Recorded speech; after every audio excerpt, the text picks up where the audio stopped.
How's it going, everybody? JT here, along with Eatwave from Grow the Pie.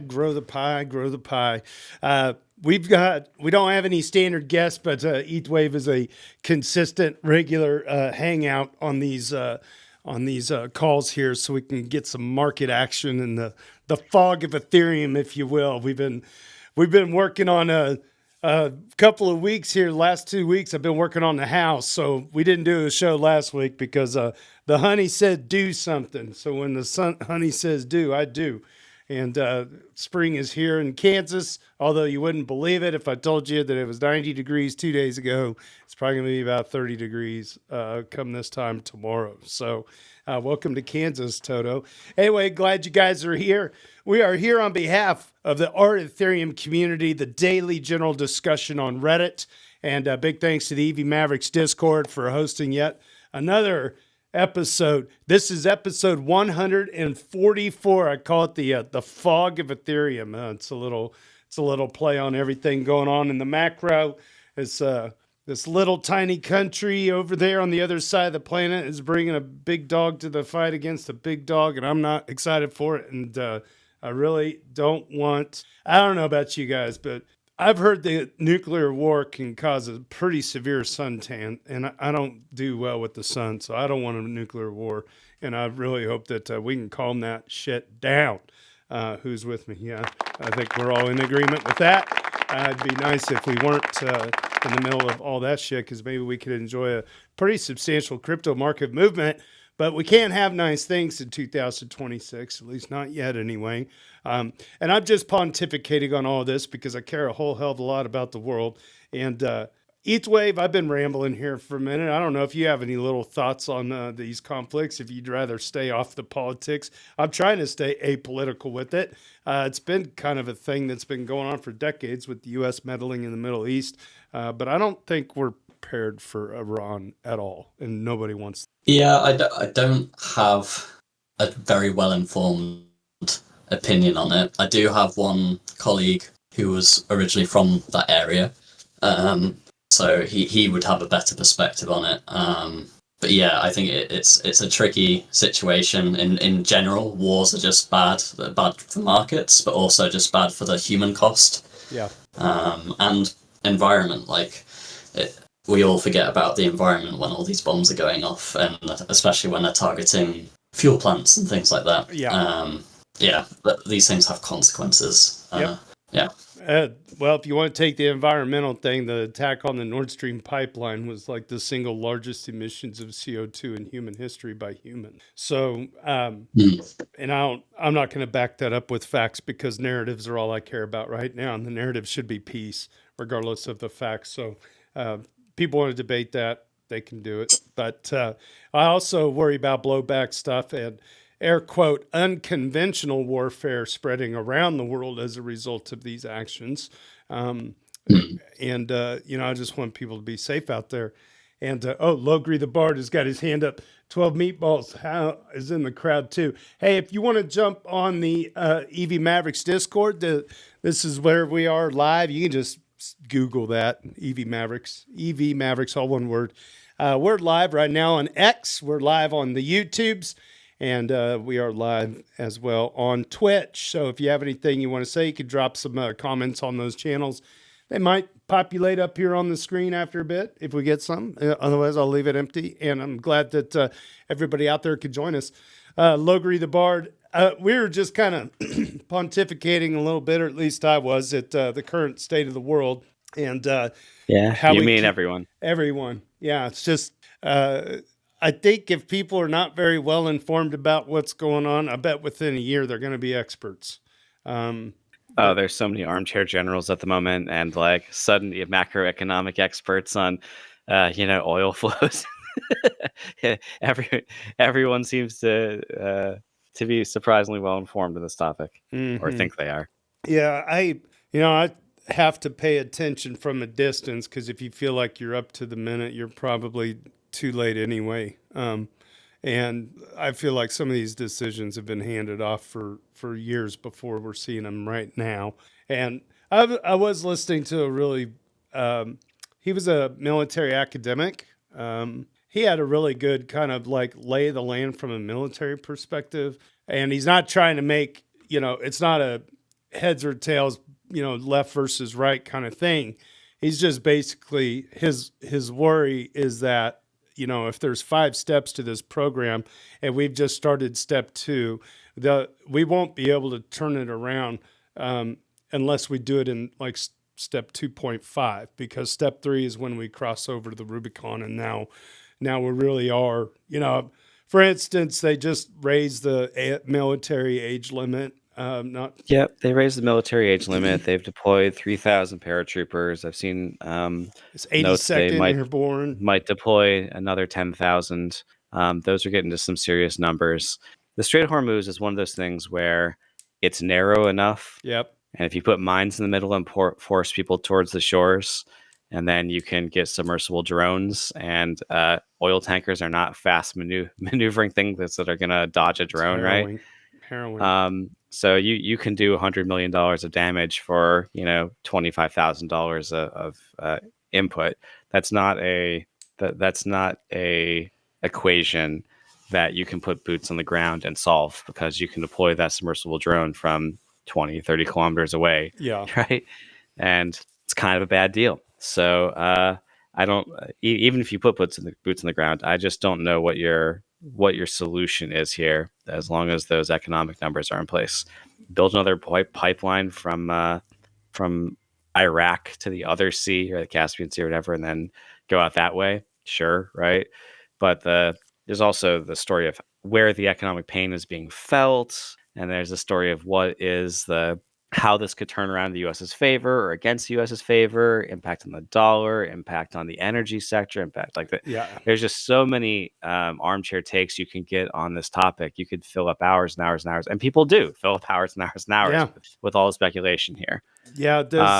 It's just, there's so many moving parts. I mean, I think the thing is like, you're not going to do any kind of regime change from the air, and going there with not ground forces is not going to work. I mean, you got to. The Iranian country is so big; it's huge. Saying we're just going to go in with ground forces is kind of a ludicrous idea. They're well armed. 10,000 ground forces wouldn't be enough to just take Tehran, right? Yeah. Let alone the rest of the 120 million population. Like, it's just not. It's boots on the ground. Cool. That's cute. More economical, of course, would be genocide that we're not willing to do. So I just don't see any. If this is a chessboard, I just don't see any moves that you're going to take with U.S. resources that are going to lead to positive outcomes. Right. The biggest winner that I've seen so far is Russia. The sanctions on Russian oil have been lifted. The price of crude went from 40 to over 100. And Russia is such an oil-dependent country for their economy. They went from really getting into some serious debt to just a sudden windfall of cash for their whole economy to power the ongoing war effort. Meanwhile, we lift their sanctions, and they sell information to Iran that Iran can use to fight U.S. interests. And we lift their sanctions. It doesn't seem like this is a real art of the deal type of solution here. Right? Yeah, we meddled once again into a situation where there was obvious turmoil in Iran, like with people uprising, and they had massive protests in the street. They had all that going for them, but then we didn't act then. Yeah. But what I'm saying is because we did, it'd be like, okay, I'll try to put this in U.S. centric terms. Okay. It's like if Black Lives Matter protests were going on all over the nation, right? We're going to have all this change and revolt against the establishment. All right.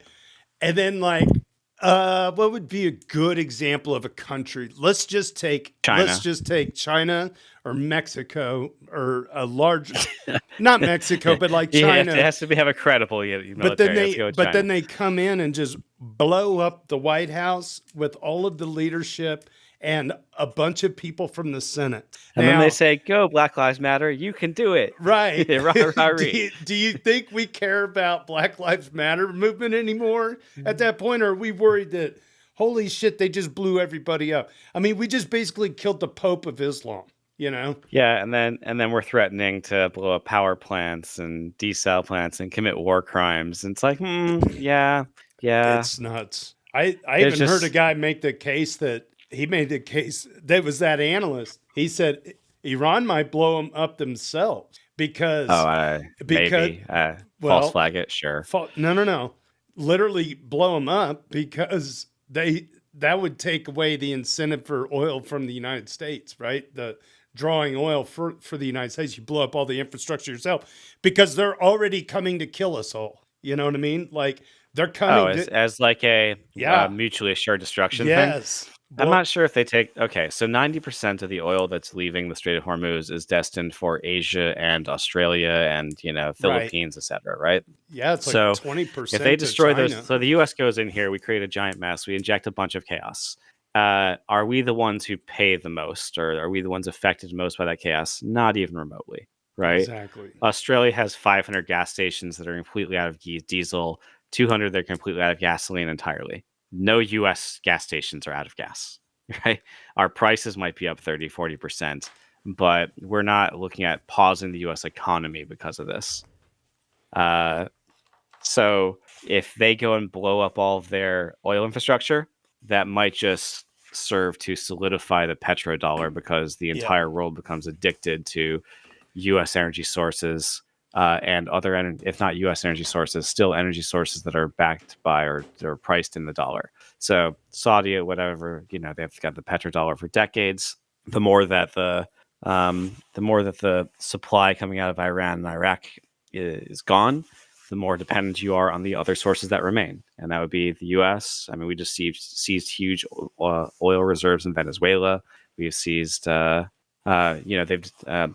has destroyed a bunch of the natural gas refining capacity, tar, etc. So everything that they remove from the global stage is just making people dependent on the remaining energy supply sources more.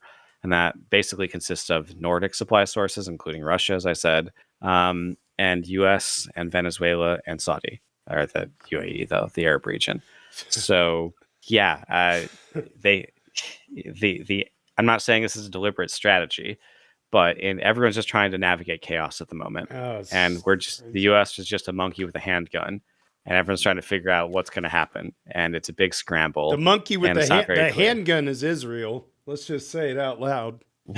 Okay. We're the monkey. We're the gorilla, but they're the handgun. We're the monkey and Israel's the handgun? Fine. But the point stands. I don't think that there is a grand architecture here. I don't think there's a grand plan. I think we're all just trying to navigate. Everyone in the world at the moment is just trying to navigate chaos. And the people that are causing the chaos are not the people most affected by it. So we go and stir up the hornet's nest, and now it's China's problem. It's Australia's problem. It's Vietnam's problem. So what are they going to pissed off at us? So everyone's pissed off at us, but is everyone going to go in and say, no, Iran, we're going to unify and take the Strait of Hormuz from you? The U.S. won't do it alone? I don't think so. Are they going to rally against the U.S. and act trade sanctions against us? I don't think so. So what is the world response to this chaos agent going in and stirring up problems with the Strait of Hormuz, and what's the eventual diplomatic solution?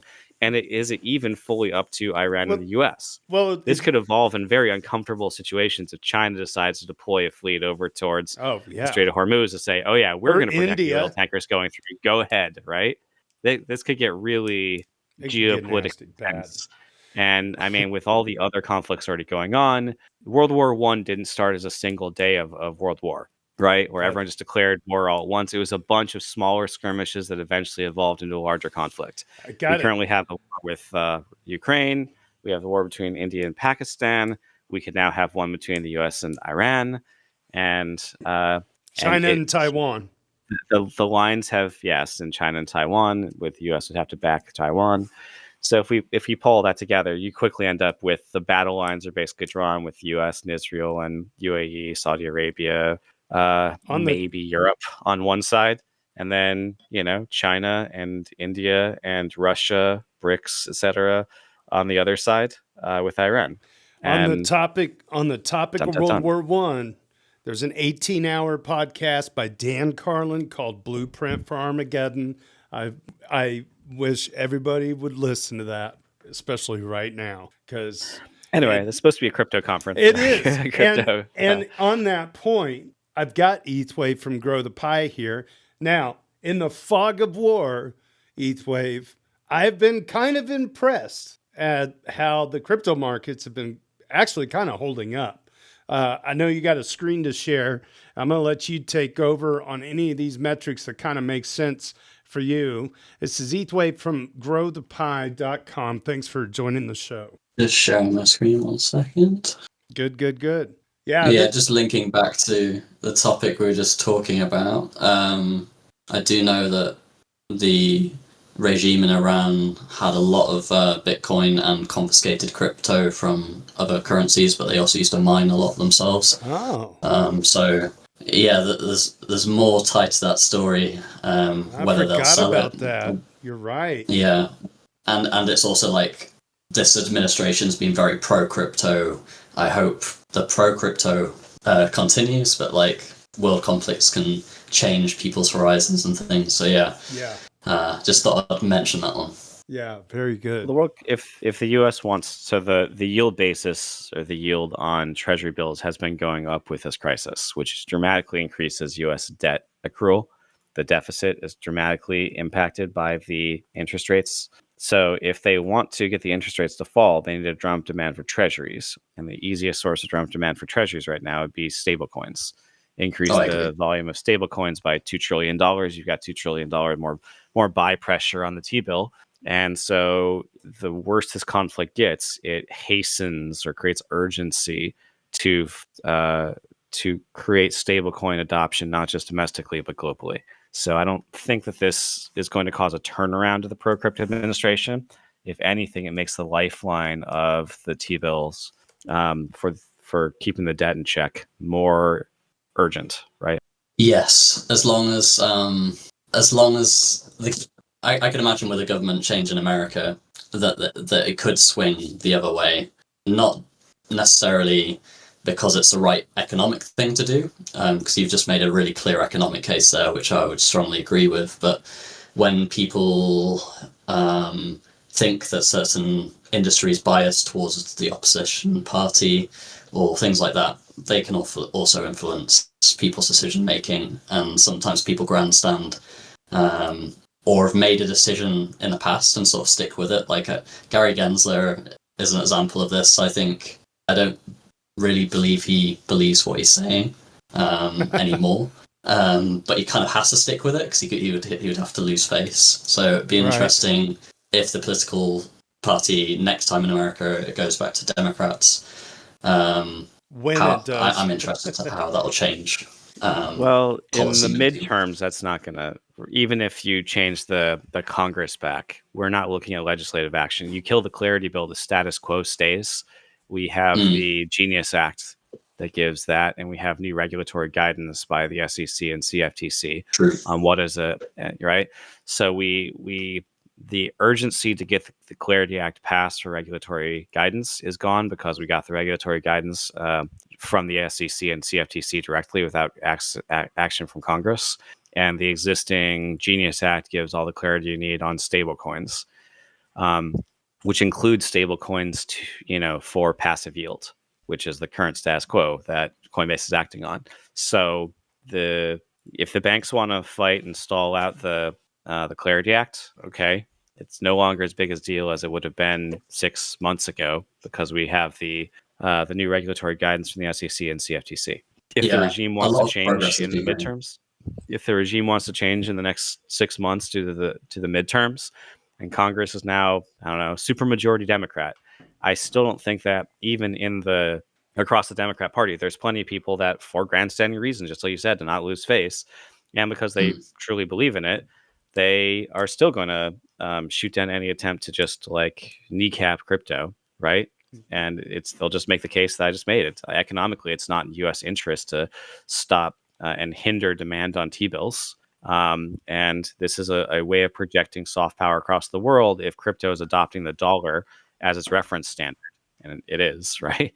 Then this is a way of projecting soft U.S. power and economic power across the world by creating demand for our treasury bills and demand for our dollar. Gives us export power allows us to print more money and use that to pay for whatever Congress decides. So I don't think that even if you got a supermajority Democrat, you're going to have a supermajority of those Democrats that are going to be anti-crypto. And Warren's crew and her anti-crypto army lost a lot of face in the last election from basically the blowback from what they tried to do and Operation Choke Point 2.0. So I'm not worried about. I think if we just maintain the status quo, we're already primed and seeing adoption across the board for RWAs, for wrappers around these stocks and bringing RWA stocks on chain for tokenized stocks. I'm seeing, the rise of I'm seeing countries around the world try to copy the pattern to get their national bills on chain. I saw a proposal recently for someone doing UK gilt bonds on chain. We've seen URC go up by 8x adoption in 3 years. If we can double every year at that rate, it's not. I mean, give it 10 years and you're up 1,000x, right? It's just the computer science aspect of it.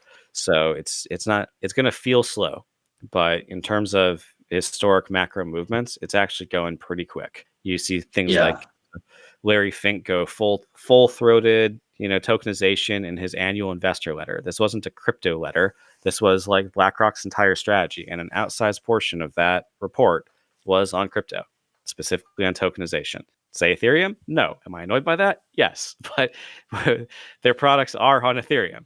So when he says he wants to have all assets on a single ledger, and he's putting his assets on Ethereum, that there's hope there, right? Yeah.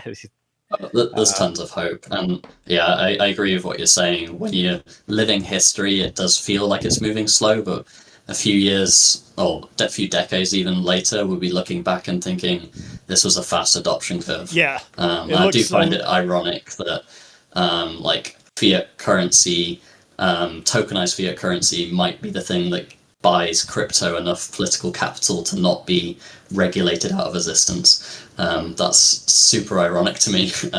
But all good.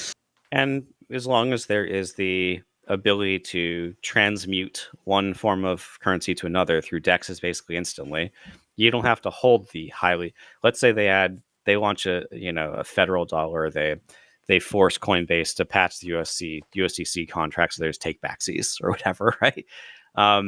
Cool. I cannot have to hold USDC to route through USDC, right? I could hold something that doesn't have the capital controls on it, DAI, Sky, whatever it's called now, USDS, I think. I can hold Curve USD. I can hold EURC for that matter, right? And then just swap it at the time of payment to whatever other people need. So when you adopt crypto rails, you inevitably or force yourself, as we lower the friction, to a system where people have choice and where the ability of the state to restrict monetary flows is diminished. It's just inevitable. Just for even if you have the contracts limited on the USDC side and you force Circle to do something, that doesn't force all consumers to hold USDC. They can just do it in transit, right? So it has a diminishing effect on state power in terms of censorship, in terms of authoritative crackdown on individuals. But it can broaden state power in terms of having the dollar more widely adopted, having more money available for the states for its own expenses, export control or export power, right? You just can't use the SWIFT system to debank Russia anymore as effectively. All right. Thank you, Logri. ETHWave. I'll switch the view here on the old Zoom call so you can jump in and rock and roll. Yeah, so I'm just going to talk you through our landing page because we've had a little bit of an upgrade. We now have these sort of questions on the left and sort of answers on the right with charts. So we feature the quick bites that I've mentioned on previous shows. This one's talking about the registrations and reviews of AI adoption on multiple chains. So if I break it down by chain, most of the growth these days is coming between Base and Celo, but Ethereum mainnet early on did have quite a large uptick. And then if we look to how many apps are active in the ecosystem, so this is weekly active apps, we don't double count cross chain, so these numbers all look smaller than perhaps than perhaps you'd expect. So we've seen just under 500 apps that were active last week, predominantly on Ethereum mainnet, with cross-chain activity being the second largest group, followed by Base. Blob demand isn't a chart that I like to look at these days because we seem to be going downwards rather than upwards. I'm just hoping this is like a short-term trend rather than a long-term. I'm pretty confident it will go up in the long term. But yeah, we are almost returning down to the Petra levels. During just before Petra, we were averaging about three blobs per block, and we're just sitting slightly above that now, with such a larger target that we've got now. So hopefully in the longer term, we'll see that go back up. Factors that have made that go down are things like Tyco are not using anywhere near as many blobs as they were, Beta's reduced, and World Chain has also reduced. But again, that might be a reflection of the market. I think when markets are going up, people are happier and then more likely to do on-chain activity, more likely to try things because they're feeling happy and bullish rather than bearish and conservative with their spending and trying out things with their behaviors and stuff. We're trying to encourage people to try new apps. So here's like some of the largest apps in the ecosystem, but up top here we have like an explore apps option, and this changes every time the page loads. We give you a refresh of different apps. I still think we're in the early adopter stage. I think that's probably quite clear. So I think it's important that early adopters do just try something new. And even if it's a case of trying one new app per week or per month, you might find that app that just hits the sweet spot for you, and it might become one of your regulars. And the more behavior that we can do in that direction is going to increase adoption. I still think that the taxable event limitation is like holding back adoption. In different countries, it varies to how much that has an effect, but it certainly holds me back sometimes. Yeah. Knowing, I could try this app, but it's going to be taxable. Certainly that. The fact that airdrop mania is over, so there's less people that are just kind of like faking using apps, trying to chase an airdrop. It's going to make it go down over the course of like a year view, not just this month. Right. But certainly the forced experimentation or like Sybil experimentation is on the decline. And they're just generally the rise of yield indexers means that, at least for me personally, I don't have to go in every month and review a bunch of beefy positions and like rebalance stuff nearly as aggressively as I did a couple years ago, because I can find the right morpho vault that does that for me, or go into SummerFi or auto finance or whatever. So that reduces my tax paperwork, and it maintains yield for me, and it gives me some protection. So there was a DeFi incident recently, and those protocols just yoinked the money out of the things at risk. Not because they were necessarily going to lose money, just because it was shady. They didn't understand what was going on. So they just automatically, removed money from that system. And I might have been sleeping at that time, and they did it anyway, right? So I didn't have to be nearly as plugged in for the money to be safeguarded by that system. And there's very little risk to them kind of like earning zero yield for a day. The risk is when they deploy to something new, and that's where all the oversight is. So that's the type of low oversight action I'm very okay with. Pull the money and I make zero yield for a day while you figure it out. Great. Want to redeploy the money to a new vault that's not approved? Let's talk about it for a week, right? That's sensible. That leads to less. Also, just the prices have been kind of boringly flat. Yeah. And a lot of the blob and a lot of the transaction demand that we see comes from price volatility and all the arbitrage across all the exchanges and all the other pairs through DeFi. A single big movement on 1,000 ETH buy over on Binance will create 1,000 transactions as that price resettles, because people see the action on Binance, they immediately issue a trade corresponding on like KuCoin or Bybit or whatever, and then they have to resettle balances because they sold on Binance at the same time they bought on KuCoin or something, and now they've got an imbalance. They're shipping it both ways across that, right? Across the network. So a single big transaction on Binance will create 1,000 transactions on the chain from a lot of parties rebalancing every pair and everything else. And so the prices being kind of boring has led to fewer transactions in the recent month. How about the efficiency of apps helping people get things done has reduced the number of transactions as well? Can you speak to that at all? That's a big factor. Yeah, that's a huge factor. In particular, chains like World Chain, they have like a lower transaction count quite often because they're rolling up all these activities within a single transaction. And and same with the aggregators as well. They're doing things more efficiently potentially than a user would be able to do.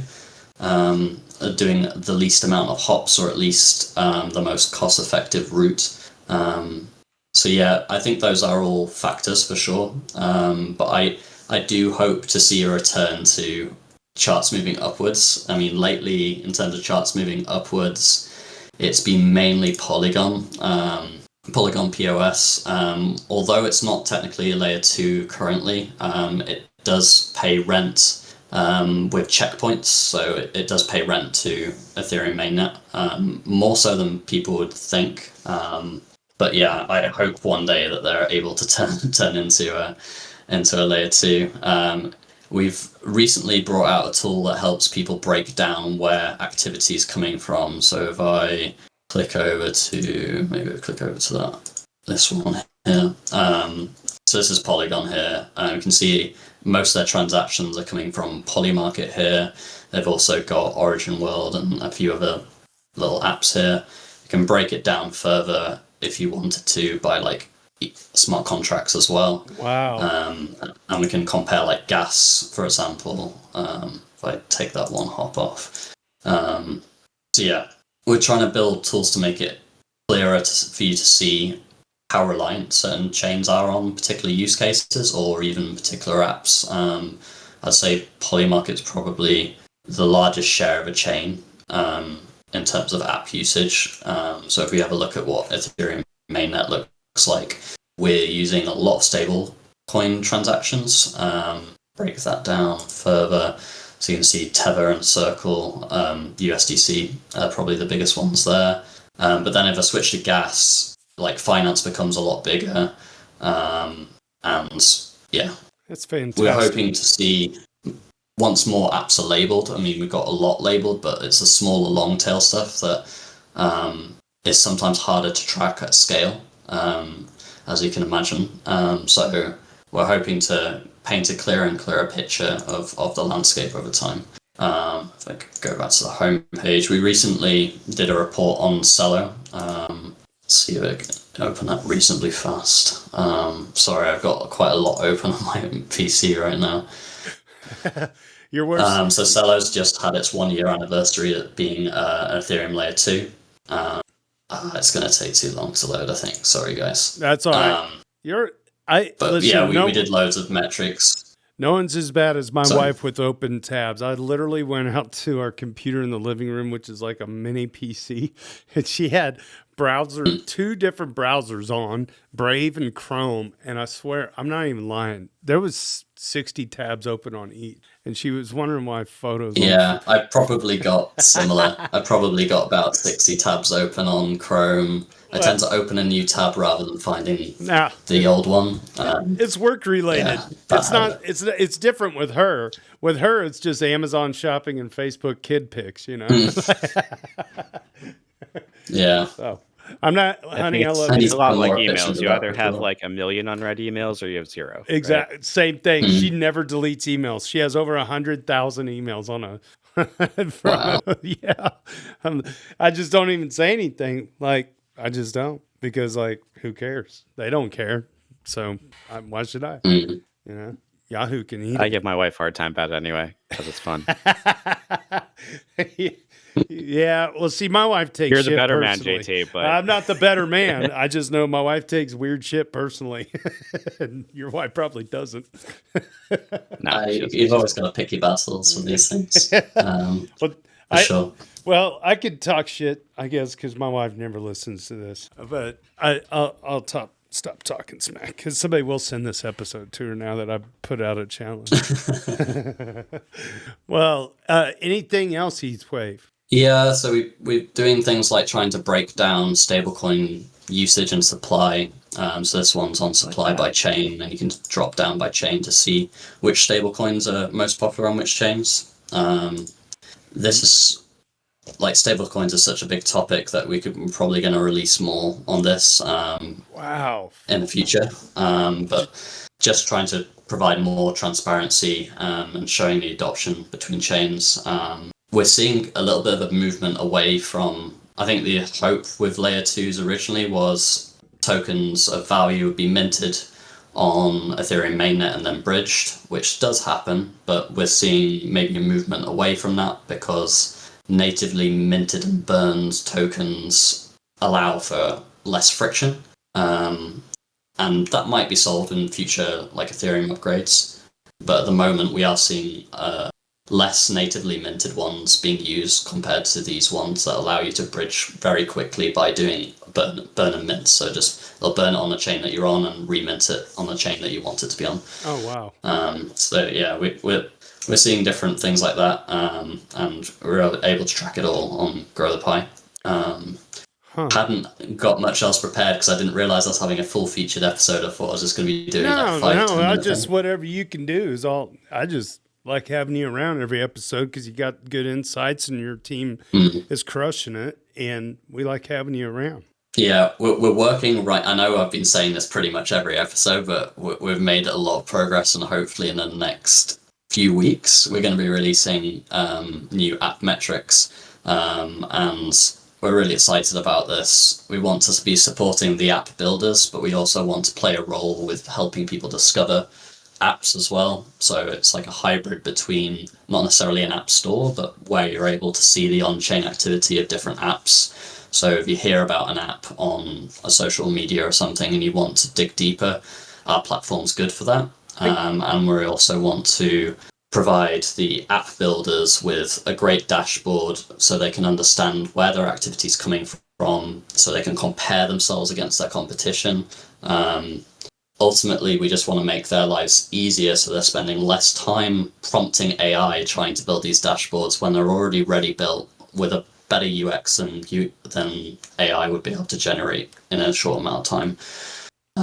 So yeah, that's our long-term goal going forwards into this year, supporting app builders, because we think every bear market is going to be a market that we build out of. We don't just, it's not necessarily all secular. It's these cycles are built on behavior, and one of the behaviors is builders. So if we can encourage builders to build, users to use the things that are being built and to experiment, I think we're doing a good job if we're able to do that. We have a guy that made our Doots list, I think last week or 2 weeks ago. If you look at my screen here, it might be kind of fun to have a fun thing. He's got this thing called stupidgames.wtf, and there's several EV Mavericks that have been playing with this in the daily general discussion. And if you guys added this to Grow the Pie, he would probably be on the moon. Just for what it's for worth. sure. Which is this on Ethereum mainnet or is it like on a layer 2? Or that's a good question. Shout out. Let's see. His name is. Let me go back to Reddit here. It's Cantalo, Kantalo is this user right here. And I'll put this in the Dudes podcast chat channel. Yeah, I'll check it out. Here on the Discord, as well as the URL to his game. And I'm with you, man. Like anything we could do to help the builders out, get visibility and whatnot. I mean, I think he's just going to think it's pretty fun that there's some kind of metrics company that's paying attention. So our tricky troll right here. He is number 3 position. He's the guy that does the Doots every single day for us, the daily Doots. on the thread on Ethereum. 1,414 days in a row, this guy, with rare impressive. exception, has put together the list. And then, of course, the A-Word does our weekly list. So, yeah, fantastic. Well, let's do it, man. Let's rock on to the second part of the show here, and we'll get going. If you can hang out, that'd be great. If you can't, you can give an Irish goodbye, and we'll see you next week. I've got a dog to walk, so I'm going to be heading off. But thanks very much for having me, and I'll hopefully be back soon. Awesome. Good to see you, my friend. That's Ethway from growthepie.com hanging out with us today on the Doots podcast. Yeehaw. Here we go. Boom, boom, boom. Wow. It shows you the whole Zoom workplace thing. All right, good. Well, there's me, and there's you, and there's not me. And let's see, I got to get this thing figured out on my end. All right. Daily Dudes Podcast, Weekly Dudes Podcast, brought to you by the EV Mavericks Discord. It's a read-along reaction series. If you want to follow along, head to dailydoots.com. Designed and produced by our very own Hanny Abu. Big thanks to Trick Control, like we were saying before, and the A-Word for putting together this most beloved weekly list. All right, well, let's get right down to it with our rich list for this week. Ethical Trade at 120, the A-Word at 120. Wow, that's a tie. That's a tie. Hanny Abu at 135, Crypto Wow Currency at 136, JS Tears at 149. Tricky Troll climbing up to 177. Benito 2030 of 180. Super Fizz at 244. Actually made a little return to the daily this last week, I was told. LogrisTheBard climbing up, got another point or two at 258. And Harog sits at the top of the leaderboard at 331. We're going to be having Loring Harkness, I think, from the Shutter Network, going to be jumping on a future podcast in April. Stay tuned for that. As far as April and May goes, it's kind of a busy time with the family stuff, graduations, and all that DJ work and crap that I do in the real world. But I am going to try to get back on the weekly pace with this show and not drop the ball for you. But thanks so much for subbing if you are, and I'm hoping that you're catching these podcasts. We are really popular on the old Apple podcast. Apparently, we got quite a few people listening there in particular, but we're also available everywhere else. All right, our weekly roundups. Let's get to it. Let's see. The morning roundup. Here we go. Frank the Tank chimes in. Ethereum. Johnny dailydoots.eth with a price. This can't be right. That says December 12th. That's not right. That price is not right. I got to go to the bottom of the list, don't I? No? Uh-oh. 2026. I'm on the wrong tab, fools. I'm like, that price is not $3,200. God, that killed me for a second. Let's try that again. Mysterious He's Town. trying to find the sell button. God dang. I'm like, what? I thought we were blowing up Iran, and Iran was, I don't know, whatever. Mysterious Town chimes in. Ethereum, Johnny dailydoots.eth, a price of $20.61. I don't think that's even right either. This is just like, it's like, this is the price right now. It's like a dial-up modem. Like, where is everybody? Yeah, 1977. There we go. We don't have to get it off of stale Reddit from the start of the morning. Nope. God. We're blowing up Iran and stuff. It's down. Oh my God, 0.03. I don't even think the ratio is correct. I don't even want to look. JS Tears with our weekly haiku. The ratio hasn't changed that much. That's good. The Paradise Lost. A paranoid peer glossed. A pair of dice lost. I don't get it. Of the paradise. Okay, help me out. The Paradise Lost. Things used to be good. Things used to be good. A paranoid peer glossed. Oh, okay. So is that Israel? I don't know. A pair of dice lost. Pair of dice. Gotta be gambling, right? I don't know. Pair of dice lost. Paradise lost. Pair of dice pair lost. Of dice. Yeah, I get that. JS Tears. How does he do it?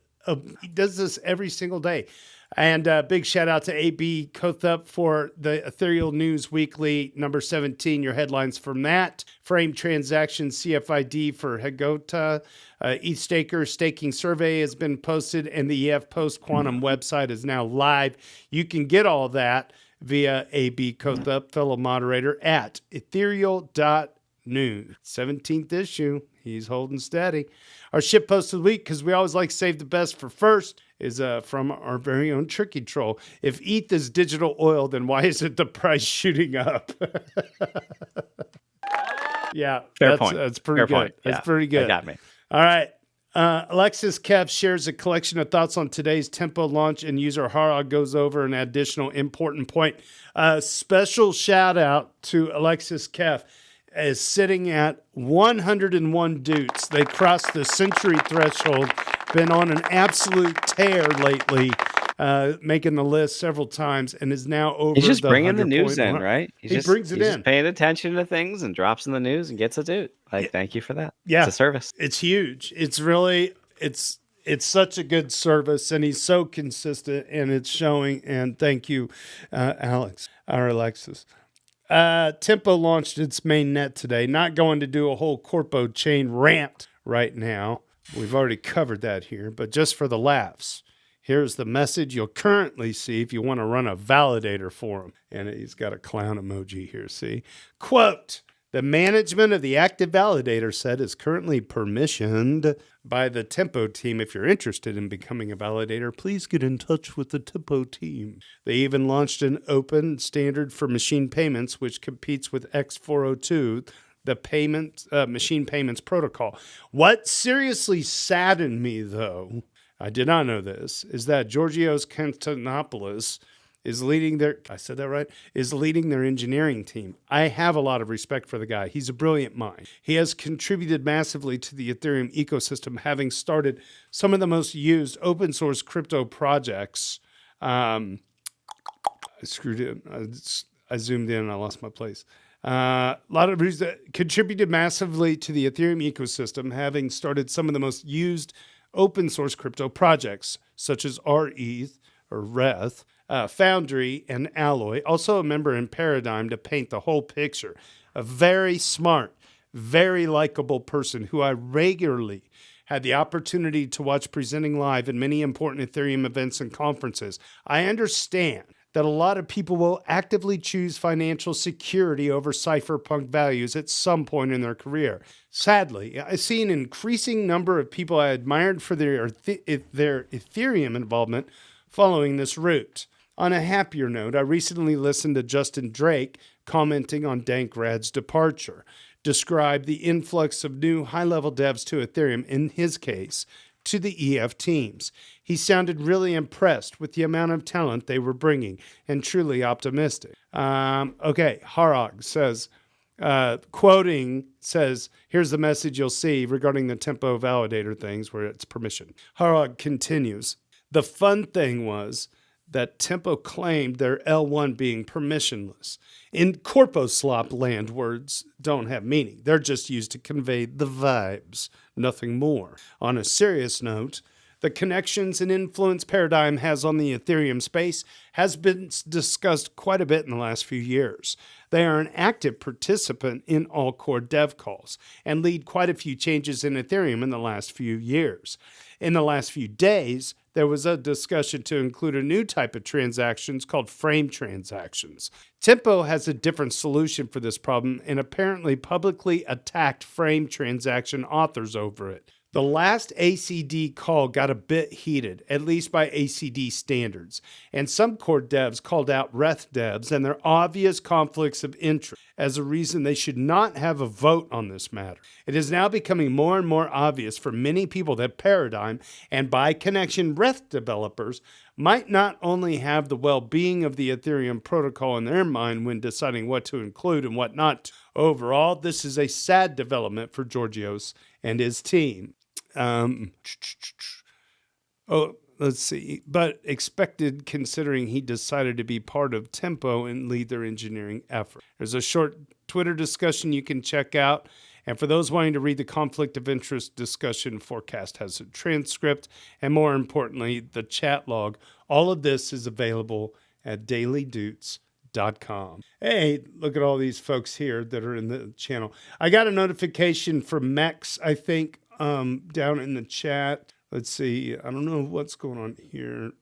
Send me a DM if you're having problems in Discord, because I don't know if you instituted a notification. It just popped up in the side of my eye here. Zombie BP, welcome in. Burn, welcome in. Daver and 12 Meatballs, as always, thanks for being here. All right, moving on down Z list. Hey, I knew it. Superfizz did check in. All right, Superfizz checks in after a while away from the sub. I'm going to close these other to the right. Hey, he says, I saw that user Astafari14 posted about my tweet. All right, the tweet is right up here. This is Superfizz, at Superfizz on the old X. That's just his profile page. Anyway, where I talked about using AI to discover a genetic difference that added years to my life. I was traveling for spring break and I can barely use Reddit as fun on mobile, so I didn't find out about the discussion until this morning. Tricky Troll wondered why I didn't post that here. Well, I would have. Reddit has been my home ever since we migrated from Dig in 2010. But, oh my gosh, that's a deep cut, Dig. But as I expanded to embrace AI, I felt coldness and resistance in my favorite Reddit community. That's okay. I'm not upset by it, but it is the vibe. And I can only amplify good vibes, not contradict the existing vibe. I do use AI for everything. I'm not going to apologize. And I'm comfortable with my choices. And yes, I do also fear things like AI being used to harm humanity. It scares the shit out of me that I have nightmares about those kung fu bots coming and killing people. Oh boy, I'm not laughing at you. I'm laughing with you. Okay, but also at you. It scares the shit out of me. But I can't ignore the benefits because of a fear of the unknown. Yes, AI needs real human rights guardrails that are enforced for the sake of our future. And user Historical Delay 3017 wondered why I thanked Claude when I said I used OpenClaw to do the work. It's a fair question.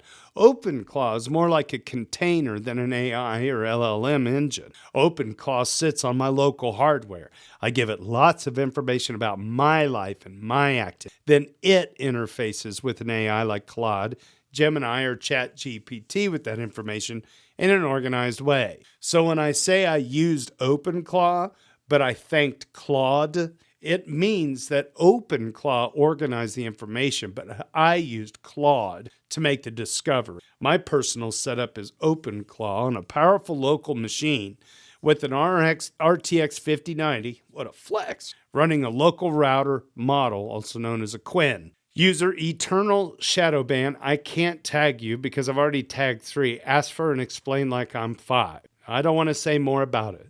The finding is personal. It's a genetic difference that affects about 1% of people, and it's now fully manageable. There are no obvious signs that would have let me discover this another way. The lesson here isn't, quote, anyone could have what Fizz has. It's an AI powerful tool for medical self-discovery. Okay, he's saying that's not the lesson. I deleted the post from Twitter. Oh, that's why we couldn't see it, because I am sensitive to criticism. And I didn't like that a lot of people were calling BS. I shared something personal to help others, and I'm not interested in negativity from it. So yeah, that's it. This is still the place I'm most likely to show up on Reddit. But the loss of Reddit is fun, and the anti-AI vibes here just cause me to be less active. For the record, I think it's contrary to our own interest to be anti-AI. AI is likely to be the biggest use case for Ethereum. Maybe I stand alone on this, but I don't. Maybe it's just he's had more direct issues with it because he was making it a topic or responding to other people's topic. Superfizz, if you're listening to this, check this out. Just today, let's see, it was the Hans Gruber posted, Duder39, just today. About 18 months ago, I was copy pasting back and forth between VS Code and a browser chat box with ChatGPT. I built a few wrappers, nothing special. The light bulb went on after a while, blah, blah, blah. And it gets down here. I've been hitting OpenClaw hard. So I'm just making a point that one of our own heavyweight duders is also using AI, and it spawned a pretty healthy discussion of which, like, LogrisTheBard even replied as well. So Superfizz, do come back. I don't think that the sub is anti-AI. I don't think either. we're maybe anti-centralized AI, anti-giving companies all your information, Yeah. anti-training the AIs how to do all of your I will jobs s- so that I- you can automate yourself and your revenue stream away. I think we're anti the threats of AI, but we want to be able to apply defensive applications of AI to, protect ourselves I think what and was make humanity muddying better. I think what was muddying some of the waters is there were a few users that were constantly replying to people with AI slop. And then people got pissed off that they were doing that. And they Right. And weren't using the it the take right home was way. you have to tag things as being AI slop, right? Just Yeah. credit it. Just And give I it think that was a credit. great compromise. Yeah. Anyway, I'm the Irish goodbye out of here. All right, Not brother how man. Irish goodbyes work, but That's it.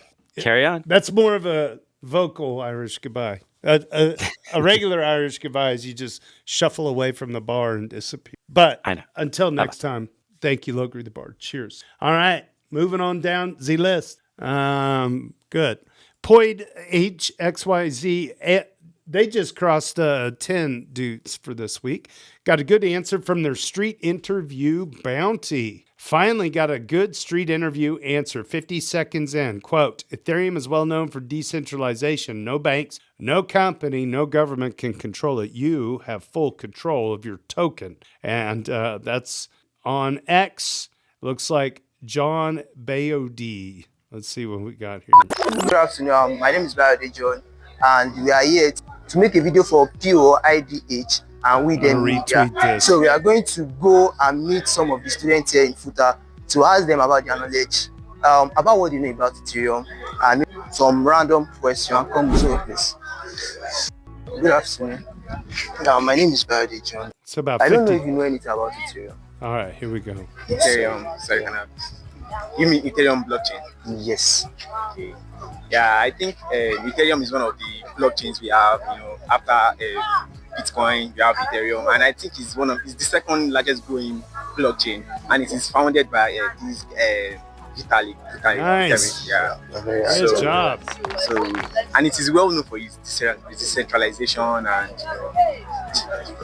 When you said decentralization, what do you mean by decentralization? Yes. Okay, what I mean about decentralization is, no banks, no company, no government. They cannot control it. You understand? So you have full control of your token. You don't even need to be known for holding a Ethereum, like to be holding ETH, like Ethereum.eth. Fantastic. Great job. That's user John Bayod on the old X. You're going to get an EV Maverick follow, my friend. That was fantastic. Great job with the interview. And shout out to Poid XYZ. Pixar, it didn't happen. We did an interview with them recently. It's a really cool project. You should go check it out. Basically, you can get some like verified stuff out of real life interactions or whatever you want. It's kind of a neat little device on the Ethereum blockchain. It's on Base, I think. Kentalo delivers. Look at that. This is a double tap for this user with this game. Delivers free game chips for new users in their own newbie pool. Beginners only. None of the players on the leaderboard allowed. Newbie-friendly mini tournament on stupid games. If you want to give it a try, there's a $20 reward. Drop your address below, and I'll give you some chips. It'll be totally free and fun for all of you, but one of you will also get the prize money in the end. So go check it out, stupidgames.wtf. User Harald gives the rundown on the EF mandate. There was a big document that came out of the EF. The whole document is a guideline. By the way, Harog's are top of our leaderboard. The whole document is a guideline for people working at the EF, nothing more. If you're not working for the EF, then this document should not affect you. Generally, I do not see why influential talking heads hype up these basic goals for crypto to be controversial. They are nothing new. The mentioned principles are censorship resistance, open source, privacy, and security. They are great guideposts to have for the EF. Ethereum has been built on these principles, and I am here for them. Blockchains which do not follow these principles cannot guarantee sovereignty over your funds. You cannot verify the smart contracts you are using. All your transactions are public. Ethereum definitely has to improve on that. And you never know when the chain might be down. If I would not care for these principles, I would be somewhere else. Probably a centralized exchange doing my handful of allowed actions. Some of the louder talking heads seem to have a general beef with the EF and or more specifically Vitalik. But this beef is not connected to the mandate. These talking heads just use this mandate to stir up chaos so they can spend their already preconceived nature. Yeah, talking heads be talking. Everything's controversial for the clicks, you know what I mean? I'm interjecting. All right, back to Harrock. I have not followed all the discussions about the mandate because I see many of them as being done in bad faith to stir up chaos. This is, I guess, true for the Bankless podcast as well as the one linked above, but I have not listened to them and I would not know for certain. They might have good points, but to be honest, I haven't heard any good points against the contents of the mandate. Generally, I worked in many companies, and the worst ones were those who had no guiding principles or written down the values at all. They were total chaos, and every little detail was discussed ad nauseum because no one had any guidelines on how to judge certain solutions against each other. This does not mean that having guidelines means smooth sailing. One can argue about the artwork and the license in this mandate, which I personally find immature, but essentially inconsequential. Now, many prominent EF employees are posting copy-paste blurbs about how they support the mandate. I'm not sure how to interpret this sudden public pledge to follow the mandate. Many Ethereum community members copy-paste it and spread it further. Evan Van Ness seems to enjoy the chaos, though. All right, and there's the support, and then apparently Evan, we'll open up Evan's tweet. Let's see, X canceled. Oh, it's, okay, my inbox is blowing up from EF people, including people I've never talked to. I'm always happy to chat. If you know, you know. Okay. This comment, somebody said, at Grok, why? Evan's like, you asked Grok instead of me? Oh, man, that's funny. Okay, well, there you go. Apparently, here's controversy.